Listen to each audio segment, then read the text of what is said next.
एक महिला कैसे पता कर सकती है कि उन्हें इनफर्टिलिटी है या नहीं? What are the examples of symptoms of infertility? Hi, I'm Dr. Rhythm and I'm going to talk to you about how can you find out whether you are infertile or not. First and foremost, सबसे पहले तो ये होना चाहिए कि यदि आप बिना किसी कॉन्ट्रासेप्शन के प्रेगनेंसी के लिए ट्राई कर रहे हैं और फिर भी प्रेग्नेंट नहीं हो पा रहे हैं तो हाँ, इनफर्टिलिटी हो सकती है।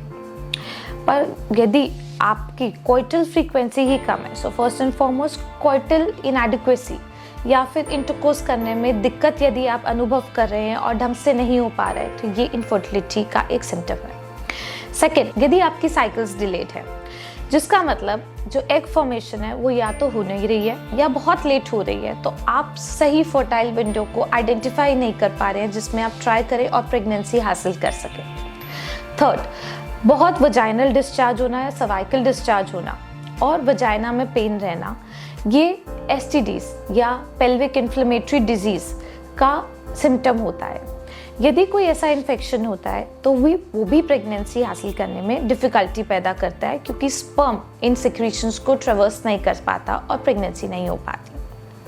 फोर्थ, यदि आपका कभी कोई अल्ट्रासाउंड हुआ है जिसमें कोई सिस्ट आई है या आपको कॉन्स्टेंटली लोअर एब्डोमेन में एक पर्टिकुलर साइड पे पेन रहता है तो आपको ज़रूर एक अल्ट्रासाउंड कराना चाहिए। कोई भी ओवेरियन सिस्ट इनफर्टिलिटी का कारण बन सकती है, स्पेशली जब आपकी साइकिल्स बहुत पेनफुल हो और लगातार आपको इंटरमेंस्ट्रुअल क्रैम्पिंग भी हो। देन फाइब्रॉइड्स, पॉलिप्स अगर किसी अल्ट्रासाउंड पे पहले डिटेक्ट किए गए हैं तो ये भी इनफर्टिलिटी का कारण होते हैं। पुरुषों में हम कैसे पता कर सकते हैं कि उन्हें इनफर्टिलिटी है या नहीं? मेल्स के सेक्सुअल कैरेक्टर्स जैसे कि बियर्ड, सो शेविंग की फ्रीक्वेंसी यदि बहुत कम हो गई है, मस्कुलर बिल्ट कम हो गया है, there is a change in the voice, ये सब चीज़ें बताती है कि मेल हार्मोन की कमी हो रही है। और मेल हार्मोन की कमी स्पर्म की क्वालिटी, क्वांटिटी सबको अफेक्ट करती है, तो यानी सीमेन पैरामीटर्स भी एबनॉर्मल हो सकते हैं। सो उन लोगों को भी इनफर्टिलिटी का वर्कअप कराना चाहिए। यदि कोई मेल किसी भी टेस्टिकुलर स्वेलिंग का या फिर टेस्टिस के आसपास स्वेलिंग का अनुभव करते हैं, उन्हें चेकअप कराना चाहिए। ये भी सीमेन पैरामीटर्स को अफेक्ट कर सकते हैं।